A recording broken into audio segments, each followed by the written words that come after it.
Welcome to Diary of an Unemployed Actor with me, Milo Dennison. Today I am joined by Janine Holder. Thank you for coming on the show, Janine. Yeah, you're welcome. And as I was saying before we got started there, I love your voice. I think you sound fantastic. Thank you. Okay, so you're relatively new to acting, is that correct? And how long have you Yeah, been doing it? at least 2 years Okay. since 2018. Did you study theater? Did I study Not fully. I took like occasional acting classes. Like when I was like in college, I would take occasional acting classes, or even when I wasn't in college, I would just take like an occasional class, but never fully. So like bits and pieces, I took classes. Okay. What made you want to be an actress then? Um, That's a good question because sometimes even I don't know. I just like, I I really don't know. I just was just interested in it. Like I always liked to portray like different characters, and it was just something that I really liked doing. So I never thought about being an actress like when I was younger, but I suddenly just like grew an interest in it when I was like a little bit older. So yeah, that's what made me interested. Do you work full time as an actress, or do you have like a day job and moonlight as in acting? No, I work in a day job. Okay. I work occasionally. Does that make it difficult to do auditions and find roles? Because I know sometimes you might hear about something and it conflicts with. I know I had that experience when I was working full time and trying to be an actor, and it was like, yeah, sorry, I can't audition for that because I've my actual job. Uh, Sometimes it can be, I mean, not really, because for me, I have a very flexible schedule. So, if I wanted to take a time off, I would just like advertise it to another one of my colleagues. If I really have to go to an audition, I would just say like, "Hey, you want to take my shift?" They'll take it, and then like I'll just go to the audition. So it's not like too much of a burden. It's not like one of those day jobs where like I have to always be there. Oh, that's nice. Mhm. Yeah, I worked for a while in a coffee shop and had that, and that was nice when I did that because it was like, hey, can somebody cover my shift? Because it's easy, anybody that works there can do the same job. And then I changed jobs for a while, and the new job, it was impossible. I mean, you had to be there or not, and so I had to take a bit of a hiatus from performing. So that's cool that you're able to do that. Yeah, it is. Do you would you say do you do more theater or film type stuff? I I do more film. I really am trying to do more theater stuff, but I currently I'm doing more film. Hmm. Is it harder to do theater? Because you mentioned that you live in New York in Queens, Mhm. because I would imagine most theater happens in Manhattan. Yes. Does that make it more difficult to commute, or is it a reasonably decent commute? It's reasonably decent, I just like I'm so used to Manhattan because I've always constantly traveled there. So for me, it's like a occasion. It's fine. It's not like a hard commute. Well, I'm curious with that because you did mention you do a decent amount of film, and I saw looking your profile, you've done a few student films. Hmm. And it's interesting because I think student films are a great thing to do for people that are starting out as Yes. actors. And Hmm. have you found that experience as well? Yes, I have. I really do think it's a good starting point, like when you're starting to pursue acting. How do you find auditions? How do you hear about them?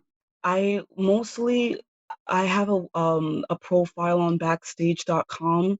That's where I mostly find my acting work. Okay. Mhm. And with a student film, do you find that the students kind of does it still have that kind of a professional feel to it? I generally do, but I think there's a misconception that people think because they're students, they don't know what they're doing. Like, how do you Mhm. find that working on a student project, that balance between they're new, they don't know what they're doing versus they've actually been trained to kind of be filmmakers? Well, when I was in some student films, like I could tell who were like very like professional ones and who were the novices. Uh when I was in this one student film, you can see it in my profile. It's called Cappuccino. It looks, everyone acted very professionally, and they had like the right equipment. Everyone was like, it felt like an actual like movie set. Whereas something like in another student film where I would be in, like you can tell like the camera was, like they really, the script was all over the place. They really didn't know what they were doing. Like it depends on like their experiences in, in where they are in their school. Um so some of them can be very professional. Some of them can, I've worked with some student films that were very professional, and then some that were clearly new in making films. So When you audition for those films, is it possible to kind of tell a little bit at the time of the audition what it's going to be like, or is it not really until you actually get on set that you see the differences? it's when you actually get on the set, because Mhm. every audition I went to, they all act professionally. It's just when you get on the set, then you can tell. Is there anything that you're able to kind of bring to the set that maybe kind of, I know this might be kind of a difficult question to answer, but I'm thinking since you've had some experience on working on sets where they really kind of have it dialed in, and then if you're on a set where they don't, do you ever feel the need to kind of maybe offer some suggestions on like, hey, the last set I was on, this is kind of how was done, or is it more like, I'm here as an actress, I'm going to do the role the best that I can, but I'm really not going to kind of, make waves. I'm mostly like that. Like I'm just because I'm new myself, so I don't want to just like go in and say, "Hey, I suggest this, that." I would like to, like, if I'm more experienced, but I just usually go on the set like I'm just here as an actress. Let me just do my part, and then that's it. Yeah, it makes sense. Mhm. And especially, it's nice to be able to just kind of come in and focus on your role and your character and not really have to stress about the rest of it. Mhm. Have you ever Right. had any problem with seeing the final product with student films or the film not getting completed?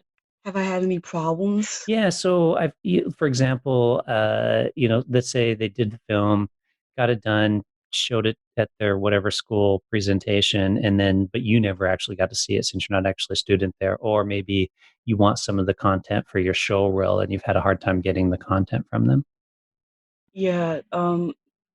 There was this one film that I was in, for a student that was in NYU, and I still haven't received a copy of the film yet because I'm not a student there. So I tried to contact her. I'm like, because I wanted it for my reel, and that was like that's the only film that I have not received any footage of yet. Oh, Everything else I have. oh, well, that's good. That's not too bad then, honestly. They've done plenty of things where I've never seen the footage. So Yeah, like I've never seen the footage of it. that's funny. That's probably frustrating, but it's par for the course. Let me tell you. Hmm. Like quite often, you'll try to get footage for stuff, and it's difficult to find. Hmm. I also saw on your profile that you're a songwriter and a musician. Is that correct? Yes. Have you ever done a musical? Have I ever done a musical? No. Uh, I really would like to though. yeah, I would imagine, especially being in New York. Yeah, because that sounds interesting. But I've never been in a musical, no. What got you into? Did you just have a natural talent for singing, and that's kind of what that built on, or Pretty much, yeah. Like I always liked to sing, even when I was little. Like I always just liked to sing, so that just kind of built up on that. what type of music? Do you have a particular style that you would say you do? Um, just generally anything. I don't think I have a particular style. Yeah. I like any type of music, anything that sounds good. I'll play it, I'll sing it, you know. Okay. Yeah, because I think I listened to one of your songs that you linked to on your SoundCloud, I think it was, when I Mhm. was researching you. So it sounded Mhm. nice. No, thank you. Are you going to try to pursue that a bit more as well and kind of have a dual career like a lot of people do with music and acting? Yeah. Mhm. Okay. What do you do to kind of keep training to kind of keep honing your skills as an actor or as a musician? Well, what I just keep doing is like I just keep, I just keep like acting. I just keep uh like I would just I don't know how to explain it, but I would just keep like or sometimes I would like go to online classes in acting and hone that. Or with singing, I would just like self-teach myself. I would just like sing by myself and just keep, practicing. Yeah, I know because you mentioned you're on Backstage, and they've been pretty good about doing a lot of like webinars and that kind of Mhm. stuff. Have you done any of those? Have you found those Yeah, I useful? have. And then you're also a dancer, is that Yes. correct? So how do you become, so this is what you said, like, how do you become an expert dancer? Because when I dance, my girlfriend hangs her head in shame and is embarrassed. And I think I've got rhythm, but apparently I Mhm. don't. So what makes a person a good dancer? Um, what makes a person a good dancer? You just have to feel it. You just have to, like, enjoy it. You just gotta enjoy dancing and just have fun with it. Like, I'm not an expert dancer myself. I've taken, dance classes. I started when I was a teenager, and I, like, took a lot of dance classes, and even I wouldn't say I'm an expert dancer, but you just have to enjoy it, and you just have to, feel it. That's what makes a good dancer. Well, it's a perfect combination for doing musicals. So hopefully you can get some auditions for some musical Mhm. theater with the music and the dance and the acting. A friend of mine who's an actor, he often makes fun of musicals because he's like, well, yeah, they can sing fine, but you watch their performances and they're terrible. So if you're able to combine all three of those, you're like in it. Mhm. Have you been doing much auditioning lately with everything kind of being closed down, or are you pretty much stuck at home like Yeah, everybody I'm else? pretty much stuck at home like everyone else. How do you deal with when you're going for a role and you don't get it and hearing no? Like, how do you deal with the rejection of it? I really just try to keep my composure because I get crushed inside. Like, when they always tell me, Mhm. like, "Oh, I'm sorry, but you didn't get it," like, I just try to say, like, "Okay," and I just move on, but, like, I'm just ready to cry when I walk out of the Oh, room. uh, yeah, that's the hardest part too. Yeah, mhm. But it kind of goes for the goes for the It goes goes for with the the job. territory, yeah, mhm. Yeah. Is there much going on in Brooklyn as well? I mean, let's forget Manhattan. Is there theater in Brooklyn itself as well, or is it pretty much all in There's Manhattan? some. I remember I auditioned for this one play in Brooklyn. There's not a lot in Brooklyn, it's mostly all in Manhattan. Okay, one question I like to ask. It's kind of a new question that I've started asking on the Mhm. podcast here. What's some in your resume, in your acting resume, what's something unusual in the special skills section? Assuming you have a special skills section. Um, what do I have in my special skills section? Well, I, um, I drum, I take martial arts and, Oh, yeah, martial arts. That's yeah, cool. Like, what type of martial art? like taekwondo and hapkido. Mhm. Uh-huh. Oh, so you can do action roles as well. Yeah. Mhm. Nice. Is that so? Because I saw you had a picture on your thing here of like you're in kind of a character. It's like a red Mhm. suit sitting on a Game of Thrones type. Yeah. So what is this character? Is this? I made it up. Oh, Yeah, okay. it was actually 'cause I was in a party, I was in a Halloween party, and I, like, decided to, like, dress as a ninja in that red outfit, and I just wanted to, do, like, a picture of it, so, um, I originally wasn't planning to use that Game of Thrones thing, but it was a prop in the photo shoot. So I was like, "Can I use that?" Because it looked cool. So I'm like, "Can I use that?" And she was like, "Yeah."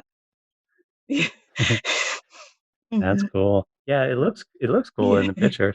Are you able to use? Do you learn like do you know how to do like a sword play at all either, or Um, was that just a prop in a there? little bit, like, I took some fencing, courses, but, it was mostly a prop. Well, it sounds like you're pretty well rounded then in regards to acting. Mhm. Uh, so hopefully, like when things start to open up, you'll get a little bit more opportunity to actually get out there and find some work. Right. Mhm. Okay, a couple more questions and then we can probably wrap it up here. Have you ever said no to a project, like any type of an audition you've done, and then been like, you know what, it's not for me? Yes, I have. Um, it was for this student film, and, I auditioned. I don't know if it was a lead role or a supporting role, but I remember applying for it, and then the casting director said, uh, I didn't get the part, but she wanted me to do this other part that I wasn't interested in it. It was like a small role, so I'm like, "You know what? Forget it." Like, that's yeah. Mhm. So was it just the type of character it was, or the role, or what? Why? It was just a role. Like, as Oh, I said, okay. no. It was like a very small role, so I said, "Forget it." Oh, I see. Mhm. Okay. Do you ever ask when you're in an audition and just like a job interview at the end of the audition, sometimes they'll like, do you have any questions for us? Yeah, the director or the casting director. Do you ever ask them any Not questions? really. Like, I don't ask a lot of questions. Like, I just go on with the and I know a lot of people say, like, ask questions before, like, to ask a lot of questions, but I don't ask a lot of questions. Yeah, I'm the same way. Like, and it's funny because I talk to people, and most people are not. And you're right. They say that you Yeah. should, but it's kind of like as an actor, you just you go in, you read the Mhm. part, and then either you get it or you don't. There's not a whole lot of really what is there to ask, Yeah, like, right? what is there to ask? Well, thank you for taking the time to be on the podcast here, and I You're appreciate it. welcome. And I definitely wish you the best with your Mhm. career, and I'll be sure to keep an eye out for you for when you become famous. You're welcome. All right. Thanks a lot, Janine. You too, thank you. Diary of an Unemployed Actor with me, Milo Dennison, is a no budget production. If you enjoyed the show, which I'm assuming you did since you are still listening, please take 90 seconds and let me know by leaving a rating on Apple Podcast. And you've probably already done this, but if not, don't forget to subscribe for more at Apple Podcast, Spotify, or wherever it is you get your podcasts. And be sure to tell a friend. Thank you.